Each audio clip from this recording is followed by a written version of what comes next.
नमस्ते दोस्तों, मेरा नाम है सुमन और प्लैनेट हिस्ट्री पर आप सभी लोगों का एक बार फिर से स्वागत है। हम क्लास 12 चैप्टर 7 शुरू कर रहे हैं पार्ट 1 आज से। चैप्टर का नाम है एन इम्पीरियल कैपिटल विजयनगर।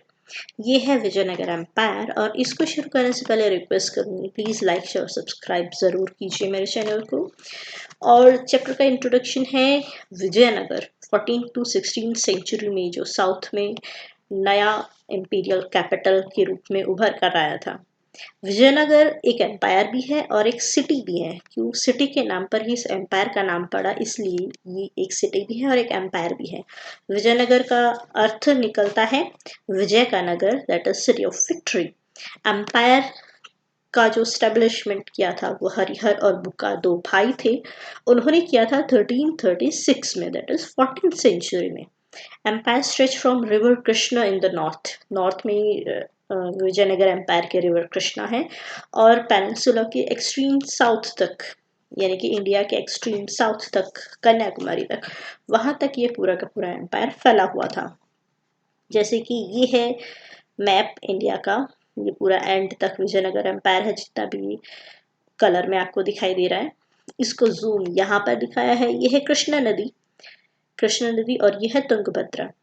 तो कृष्णा नदी के इसका नॉर्थ में कृष्णा नदी बहती है, यहाँ से शुरू होकर एक्सट्रीम साउथ की पेनिनसुला तक ये पूरा का पूरा है। इसके उत्तर में यहाँ पर दक्कन के पठार में बहमनी सल्तनत हैं, डेक्कन सुल्तान जिनको बोलते थे। और इस तरफ कलिंग उड़ीसा पड़ता है, तो उड़ीसा की यहाँ पर गजपति लोग यहाँ पर थे, शासन था। तो इन दोनों के साथ इन लोगों की नहीं बनती मतलब ऑब्वियसली एम्पायर्स जहाँ पर एक साथ जिस बॉर्डर पर आके टकराते हैं वहाँ लड़ाइयाँ और छोटी मोटी नोकझोंक चलती रहती हैं। तो आगे समझते हैं। ये एनसीईआरटी में है, इसके छोटे छोटे शहरों को देखने के लिए आज के जो शहर हैं, ये है कृष्णा नदी, ये देख लीजिए। तो यहाँ से नीचे तक है, तो यहाँ पर बीजापुर ये फिर सल्तनत में आ जाता है, बीदर, गोलकोंडा, गुलबर्ग। तो इससे नीचे तक ये इम्पॉर्टेंट शहर हैं, विजयनगर, चंद्रदुर्ग जो आज के शहर हैं, मदुरई, ठीक है। और आज के अगर स्टेट्स की बात करें तो ये कृष्णा नदी है, यहाँ से इधर ये है गोवा, गोवा उसका पार्ट था। कर्नाटक, ये जो व्हाइट कलर का बॉर्डर आपको दिखाई दे रहा है ये कर्नाटक का बॉर्डर है। तो ऑलमोस्ट यहाँ तक है, तो कर्नाटक का आधे से ज़्यादा पार्ट विजयनगर एम्पायर था। आंध्र प्रदेश इसमें आ गया, केरला आ गया और तमिलनाडु आ गया। तो आपको कोई पूछे कि आज के जो स्टेट्स जो विजयनगर एम्पायर का पार्ट थे, उसमें गोवा, कर्नाटक, आंध्र प्रदेश, केरला और तमिलनाडु आ जाते हैं। ओके फिर नीचे अब स्टार्ट करते हैं हम्पी। उस समय के जो लोग हैं वो विजयनगर एम्पायर, ये बाद में नाम बोला जाता है। उस समय के लोग इसको हम्पी के नाम से जानते हैं कि हम्पी का साम्राज्य था, या फिर कर्नाटक साम्राज्य के नाम से जानते हैं। क्यों? क्योंकि विजयनगर यहाँ पर जो शहर पड़ता वो कर्नाटक में जो इसका कैपिटल था, तो इसलिए कर्नाटक का साम्राज्य है ऐसा बाद के लोग उस नाम को जानते थे। ठीक है, तो Hampi is another name for Vijayanagara empire. Hampi is derived from local mother goddess Pampa Devi. Pampa Devi वहाँ की जो लोकल गॉडेस थी, उनके नाम पे ही इस साम्राज्य को हम्पी नाम से जाना जाता था। विजयनगर एम्पायर के जो लोकल लोग हैं उस जगह के, वो हम्पी के नाम से इस एम्पायर को उनकी स्मृतियों में ही है कि यहाँ पर हमारा हम्पी का साम्राज्य हुआ करता था। Remains of Vijayanagar Empire has been found at modern Hampi in Karnataka। और ज़्यादातर जो एम्पायर के रिमेन्स है वो हम्पी में ही पाए गए हैं। A part of stone wall that is built around the city of Vijayanagar. Vijayanagar जो साम्राज्य था और जो सिटी थी, इनकी कैपिटल थी, वो पूरी की पूरी चारों तरफ से, पूरा का पूरा शहर चारों तरफ से बड़ी बड़ी किले की दीवारों से घिरा हुआ था। ये इस तरीके की बड़ी बड़ी ऊंची किले की पत्थरों की दीवारें हुआ करती थी। ये उसका एक पार्ट है जो रह गया है टूटा। अब इसके बारे में पता कैसे चला, किसने खोजबीन की, तो वो खोजबीन कॉलिन मैकेंजी ने पहले की थी। Born in 1754, Colin Mackenzie became famous as an engineer, surveyor and cartographer. 1815 में इन्हें first surveyor general of India की पोस्ट दी गई थी। उसके बाद अपनी डेथ 1821 तक इन्होंने ये पोस्ट पर काम किया। उन्होंने काम क्या क्या किया, उस जगह पर जितने भी लोकल हिस्ट्रीज हैं, वहाँ के लोग उस उनकी स्मृतियों में क्या क्या है उसका रिकॉर्ड किया। सर्विंग हिस्टोरिक साइट्स, जो हम्पी किया उसके आसपास की जो भी साइट्स है जो उन्हें मिलता है वहाँ से, वो सब कलेक्ट किया, उनको समझना शुरू किया इंडिया के पास्ट के बारे में, ताकि वो समझ सके। और उस पास्ट को समझना इनके लिए क्यों ज़रूरी था, ताकि ये कॉलोनी का जो गवर्नेंस है, ब्रिटिश ईस्ट इंडिया कंपनी का गवर्नेंस है, उसको ये ईजी कर सके। अगर किसी पर राज करना है, उनको उनके अपने कंट्रोल में करना है, तो ऑब्वियसली उन लोगों को समझना ज़रूरी है। और लोगों को समझना है, उनकी सभ्यता को समझना है, तो उनके पास्ट में जाकर उनकी जड़ों को खोदना पड़ता है। ठीक है, तो हिस्ट्री की कब्रों को निकाल कर ही बाद में पता चलता है कि इनकी जड़ें कितनी गहरी हैं। तो हमें कहाँ तक इस सभ्यता को उखाड़ने के लिए कितना खोदना पड़ेगा, ये उनकी हिस्ट्री से पता चलता है। हिस्ट्री से ही लोगों को समझ, उनके माइंडसेट को समझा जाता है, उनकी सभ्यता को समझा जाता है। ऐसा सच भी है और ऐसा ये मानते थे, इसलिए इन्होंने ये शुरू किया था। तो he says that it struggled long under the miseries of bad management before the South came into the beginning.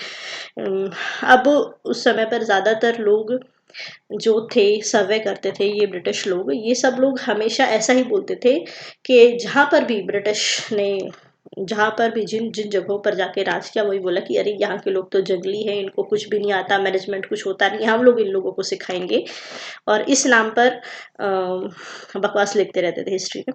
By studying Vijayanagar, Mackenzie believed that East India Company could gain much useful information on many of these institutions, laws, and customs whose influence still prevails among the various tribes of natives, forming the general mass of the population of the state.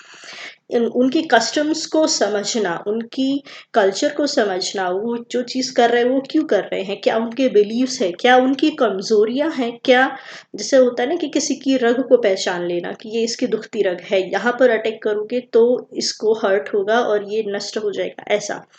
तो वो इनको समझ में आया कि इन लोगों का जो इतने आक्रमण हुए इंडिया पर, लेकिन फिर भी बड़ी बड़ी सभ्यताएं नष्ट हो गई, लेकिन यहाँ की सभ्यता क्यों नष्ट नहीं हो रही है। ये लोग फिर से युद्ध में तो हरा देते हैं, लेकिन फिर से कहीं ना कहीं से फिर से वापस रेबल करने लग जाते हैं, खड़े हो जाते हैं। तो वो इसलिए है क्योंकि इनका धर्म और इनकी सभ्यता संस्कृति इतनी मजबूत है, तो उसको ख़त्म कर दो। और इसीलिए ब्रिटिश लोगों ने यहाँ की एजुकेशन सिस्टम को, यहाँ के वेदों को और हिस्ट्री को, इन चीज़ों को इसीलिए ख़त्म किया, ताकि इनका कल्चर ख़त्म होगा तभी ये लोग हमारे गुलाम बनेंगे। मैकेंजी एंड हिज असिस्टेंट, ये एक फोटो है, ये इनके दो असिस्टेंट है, ये इसका एक सेवक है और ये एक जैन और ब्राह्मण है जो इनको इन्फॉर्मेशन दे रहे हैं लोकल जगह की। ठीक है।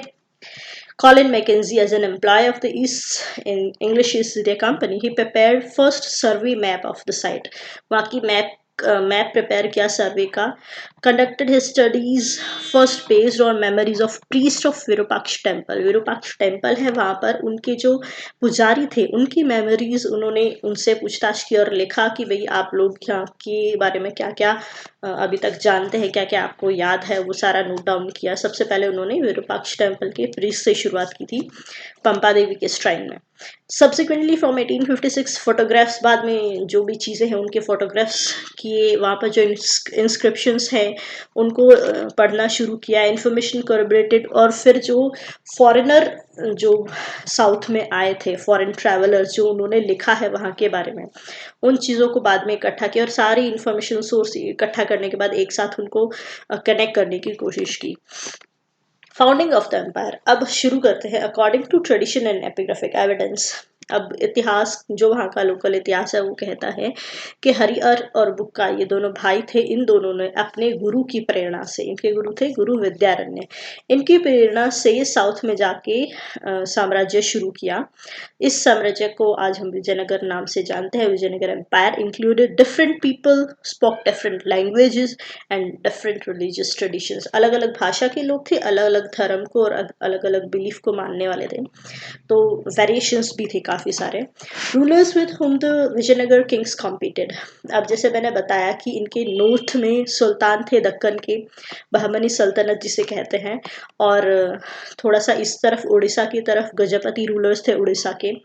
उनके साथ जो कृष्णा और तुंगभद्र के बीच का जो एरिया है वो बहुत ही फर्टाइल है, उसको लेकर आपस में इन लोगों की लड़ाइयाँ होती रहती थी कि कौन उस फर्टाइल रीजन को कंट्रोल करेगा, क्योंकि जो वहाँ पर आधिपत्य जमा लेगा उसके पास ज़्यादा रिसोर्सेज होंगे, और रिसोर्सेज ज़्यादा होंगे तो इकोनॉमी डेवलप होगी तो एम्पायर स्ट्रांग होगा, और etc etc.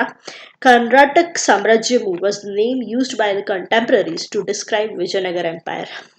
उस समय के लोग जो कंटेम्प्रेरीज हैं, जब कॉलिन मैकेंजी ने शुरू किया था कॉलिन मैकेंजी ने जब शुरू किया था तब वहाँ के लोग उसे हम्पी के नाम से जानते थे, और उस समय कंटेम्प्रेरीज जो ये लोग हैं सल्तनत और ये सभी, ये उस जगह को कर्नाटक साम्राज्यमु के नाम से जानते थे। मतलब सुल्तान और गजपति जो लोग थे वो विजयनगर को कर्नाटक साम्राज्यमु के नाम से जानते थे। Elephants, horses and main. अब ये गजपति रूलर्स हैं उड़ीसा के, इसका मतलब है लॉर्ड ऑफ एलिफेंट्स, जो उड़ीसा के लोग थे, और विजयनगर के जो लोग थे वो उड़ीसा के लोगों को गजपति बोलते थे, दक्कन के लोगों को सुल्तान को अश्वपति बोलते हैं, यानी कि हॉर्स, लॉर्ड ऑफ हॉर्सेस, और स्वयं को रायाज, जो सरनेम है वहाँ के विजयनगर के एम्पेरर्स का सरनेम है राय, जैसे कृष्णदेव राय, ये लोग स्वयं को नरपति बोलते थे, that is Lord of man. ठीक है, तो उड़ीसा के लोगों को बोला गजपति, दक्कन के लोगों को उन्होंने बोला अश्वपति, और स्वयं को बोला नरपति, खुद को नरपति बोलते थे।